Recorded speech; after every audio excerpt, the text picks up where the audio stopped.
Teacher போகி பண்டிகையை பத்தி சொல்லுங்க. ஓகே, போகி பண்டிகை தைக்கு முதல் நாள் கொண்டாடக்கூடிய பண்டிகையாகும். இதுல என்ன இருக்கு அப்படின்னு பாத்தீங்கன்னா, பழையதை விலக்கி புதியதை வரவேற்கும் நாளாகும்.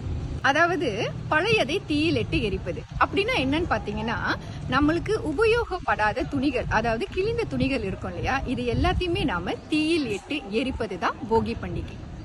தீயில் இடும்போது நம்மிடம் இருக்கக்கூடிய எதிர்மறை சிந்தனைகள், தீய எண்ணங்கள், வஞ்சக எண்ணம், கோபம், பகைமை, இது எல்லாத்தையுமே நாம அந்த தீயோட விளக்கிடணும் அப்படின்றது தான் இந்த போகி பண்டிகையோடைய முதன்மை அர்த்தமாகும்.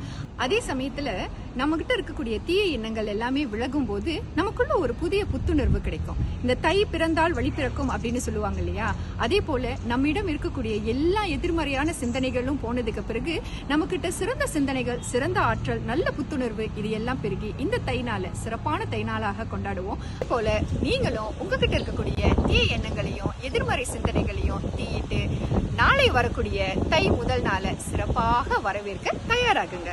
நன்றி.